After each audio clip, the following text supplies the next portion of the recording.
নমস্কার বন্ধু, আমি সুমন বিশ্বাস। প্রতিদিন নয় আজও স্বপ্নিল বাংলা ক্লাসের পক্ষ থেকে সকল শিক্ষার্থী বন্ধুকে স্বাগত।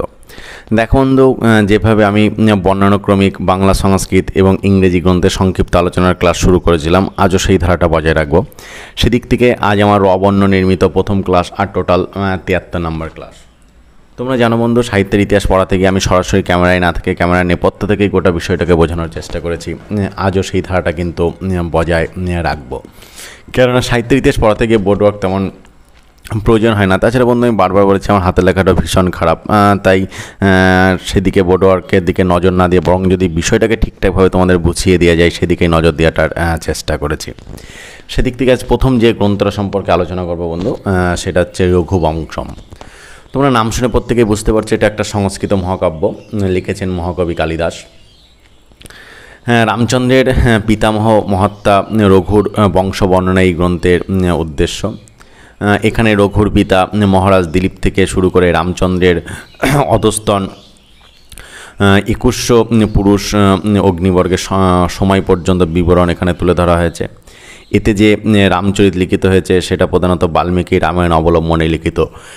এই মহাকাব্য সাধারণত 19টি স্বর্গে কিন্তু বিভক্ত ছিল। পরবর্তী উল্লেখযোগ্য রচনা রঙ্গমতী। তোমরা জানো বন্ধু, রঙ্গমতী একটা কাব্য, লিখেছিলেন কিন্তু নবীনচন্দ্র সেন। এর নায়ক বীরেন্দ্র রঙ্গমতী নামক পার্বত্য প্রদেশের রাজা মুকুট রায়ের পুত্র। ইনি কুসুমিকা নাম্নী এক বালিকাকে ভালোবাসেন। ইনি দিল্লি গিয়ে যুদ্ধবিদ্যা শিক্ষার্থ আওরঙ্গজেবের সৈনিক পদ গ্রহণ করেন। এক যুদ্ধে শিবাজির সঙ্গে সাক্ষাৎ হয়। তিনি একে নিজের অসি প্রদানপূর্বক স্বদেশে প্রেরণ করেন। বীরেন্দ্র স্বদেশে এসে কিভাবে মোগল হস্ত থেকে ভারতকে উদ্ধার করবে এই চিন্তায় অভিনিবিষ্ট থাকেন। পরে শায়েস্তা খাঁ পর্তুগিজ দস্যু বেঞ্জামিলকে দমনার্থ আগমন করলে তার সঙ্গে যোগ দিয়ে ইনি বেঞ্জামিলকে পরাজিত করেন। এই সময় কুসুমিকার পিতা অন্য এক ব্যক্তির সঙ্গে কুসুমিকার বিয়ে দিতে উদ্যত হলে কুসুমিকা এক সন্ন্যাসীর সাহায্যে বীরেন্দ্রের কাছে লিপি প্রেরণ করেন। যুদ্ধের শেষে সেই লিপি প্রাপ্ত হয়ে বীরেন্দ্র কুসুমিকার নিকট আগমন করেন। তখন বিয়ের সমস্ত প্রস্তুত, কিন্তু কুসুমিকা সন্ন্যাসী দত্ত ঔষধের প্রভাবে তখন অজ্ঞান হয়ে পড়েন। বীরেন্দ্র তাকে মৃত জ্ঞান করে কাতর হন এবং যুদ্ধে তিনি আহত হন। এ সময় এই ক্ষতস্থান থেকে রক্ত প্রবাহ বের হয়, তিনি মৃত্যুমুখে পতিত হন। তারপর যখন জ্ঞান ফিরে পান তখন প্রিয়তমের এই অবস্থা দেখে কুসুমিকাও মৃত্যুশয্যায় শয়ন করেন। এমন সময়ে পর্তুগিজ দস্যুদের দ্বারা রঙ্গমতী আক্রান্ত হয়। সেই আক্রমণে রঙ্গমতী কিন্তু মারা যান। এটাই ছিল বন্ধু নবীনচন্দ্র সেনের রঙ্গমতী কাব্যের মূল বিষয়। পরবর্তী উল্লেখযোগ্য গ্রন্থ রজনী। বলার অপেক্ষা না, আমরা প্রত্যেকেই জানি রজনী কিন্তু একটা বাংলা উপন্যাস এবং লিখেছিলেন সাহিত্য সম্রাট বঙ্কিমচন্দ্র চট্টোপাধ্যায়। বিষয়টা এরকম যে কলকাতা শহরে রজনী নাম্নী এক দরিদ্র জন্মান্ধ অবিবাহিতা কায়স্থ কন্যা রামসদয় মিত্র নামক জনৈক ধনীর গৃহে ফুল বেচতে যেত। মিত্র যার দ্বিতীয় পক্ষের পত্নী লবঙ্গলতা রজনীকে অত্যন্ত স্নেহ করত। একদিন মিত্র যার প্রথম পক্ষের পুত্র শচীন্দ্রনাথ রজনীর চক্ষু পরীক্ষা করেন। তার স্পর্শ এবং তার কথা শুনে রজনী তার প্রতি অনুরাগিণী হন। লবঙ্গলতা নিজ কর্মচারী পুত্র গোপাল বসুর সঙ্গে তার সম্বন্ধ স্থির করেন এবং বিয়ের সময় সমস্ত খরচ দিতে স্বীকৃত হন। গোপালের প্রথম পক্ষের স্ত্রী চাপা এই বিয়ে বাধা দেওয়ার চেষ্টা করেন। শচীন্দ্রের প্রতি অনুরাগবশত রজনী এই বিয়ে অসম্মত হন। শেষে চাপা এসে গোপনে রজনীর সঙ্গে পরামর্শ করেন এবং তার পরামর্শে তার ভাই হীরালালের সঙ্গে রজনী পালিয়ে যায়। নৌকায় যেতে যেতে হীরালাল রজনীর কাছে বিয়ের প্রস্তাব করে। রজনী এতে অসম্মত হয়ে সে তাকে একটা একটা চড়াই নামিয়ে দিয়ে নৌকা নিয়ে চলে যায়। অসহায় অন্ধ যুবতী শচীন্দ্র প্রাপ্তির আশা সুদূর পরাহত বুঝে আত্মহত্যার অভিপ্রায়ে গঙ্গায় কিন্তু ঝাঁপ দেয়। এই সময় একখানি নৌকা এসে তাকে উদ্ধার করে। নৌকারোহী এক ইতর ব্যক্তি তাকে সঙ্গে নিয়ে যায় এবং কিছু দূর গিয়ে সে রজনীর উপর অত্যাচারের চেষ্টা করে। এমন সময় অমরনাথ নামক এক যুবক এসে তাকে রক্ষা করে। অমরনাথ কাশীতে জনৈক ব্যক্তির নিকট এক অন্ধ রমণীর বৃত্তান্ত এবং অন্যে তার সম্পত্তি উপভোগ করতেছে শুনে এই রমণীর সাহায্যার্থে আগমন করেন। রজনীকে উদ্ধার করে জানতে পারেন যে রজনী সেই রমণী। পরে অনুসন্ধানে এটা জানেন যে রামসদয় মিত্র যে সম্পত্তি উপভোগ করছেন এটাই রজনীর সম্পত্তি। রামসদের পিতা বাঞ্ছারাম একদা কোনো কারণে পুত্রের উপর ক্রুদ্ধ হয়েছিলেন। মৃত্যুর পূর্বে তিনি সে উইল করেন যে তদনুসারে তার সম্পত্তিতে রজনীরই অধিকার জন্মে। অমরনাথ রজনীকে নিয়ে তার মেশো রামচন্দ্র দাসের কাছে আসেন। বিষয় উদ্ধারের পর অমরনাথ রজনীকে বিয়ে করবেন এটা স্থির করেন। রজনীর হৃদয় শচীন্দ্রগত হইল, অকৃতজ্ঞতার ভয়ে সে এতে সম্মত হইল। শচীন্দ্রনাথ সমস্ত জানতে পেরে বিষয় ছেড়ে দিতে স্বীকৃত হন।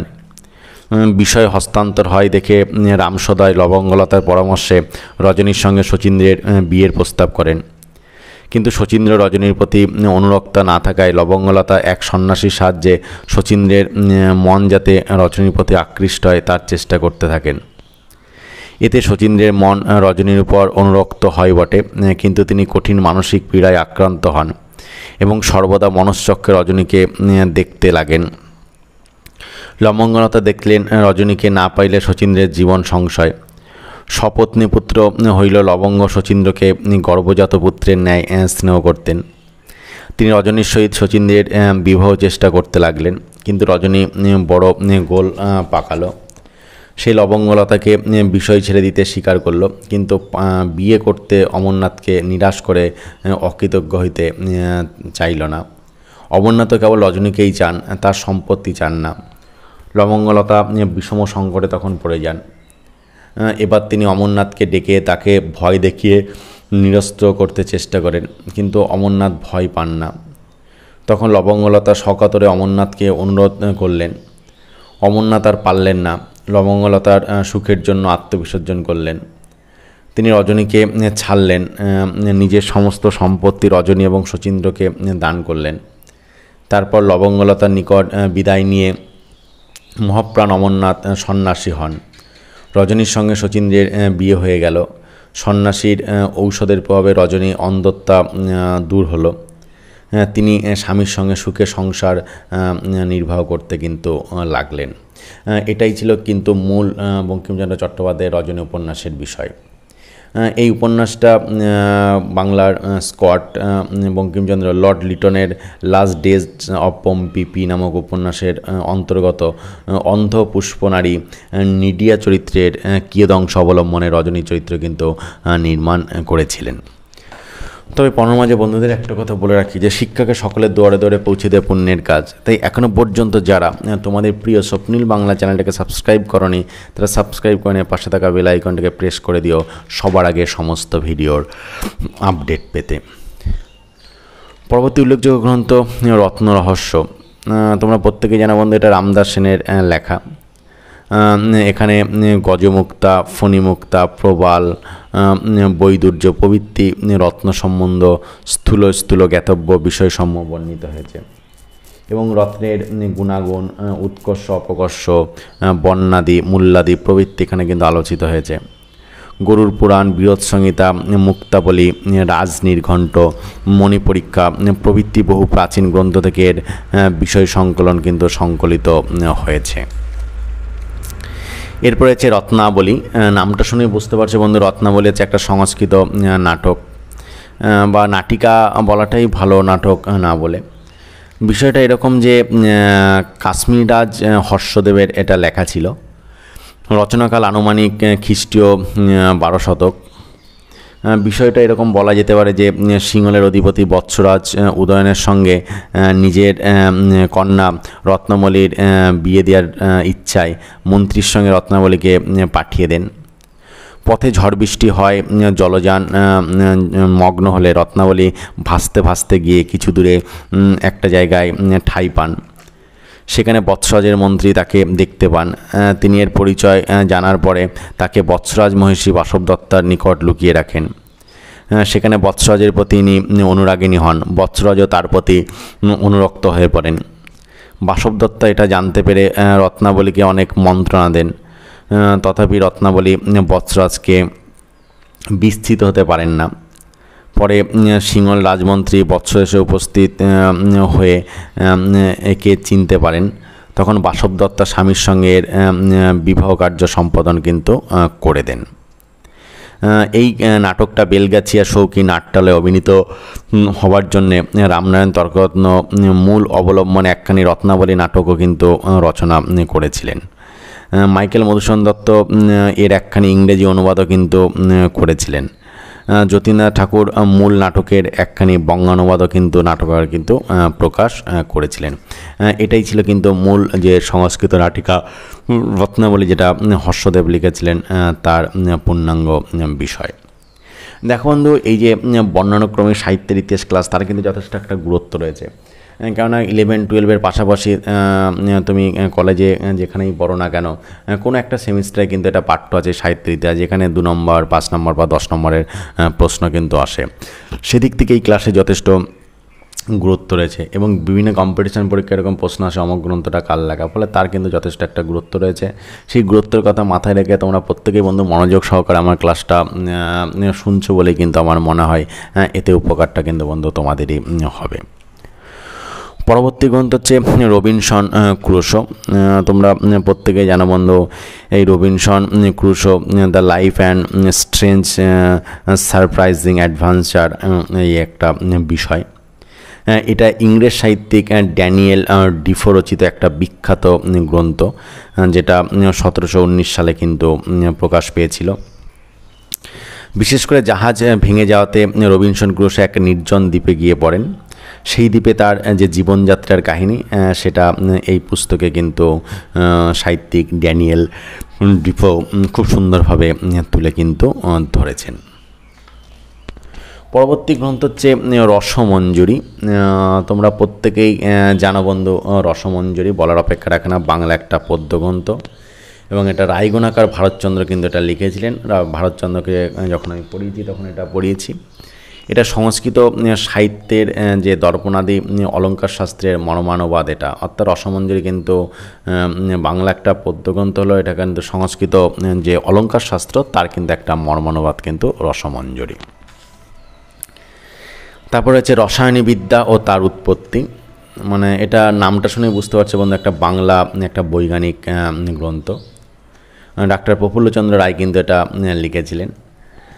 রসায়ন বিদ্যা বিষয়ে প্রাচীন হিন্দুদের কি পর্যন্ত জ্ঞানের উন্নতি হয়েছিল, এই পুস্তকে সেটাই কিন্তু বর্ণনা করা হয়েছে। এবং প্রসঙ্গক্রমে ধাতুর জারণ, মারণ, স্বর্ণ সিন্দুর, মকরধ্বজ প্রভৃতি ধাতব ঔষধি প্রস্তুতকরণ, তাদের বৈজ্ঞানিক ব্যাখ্যা প্রভৃতি বিষয়ে কিন্তু এখানে সুন্দরভাবে কিন্তু আলোচিত হয়েছে।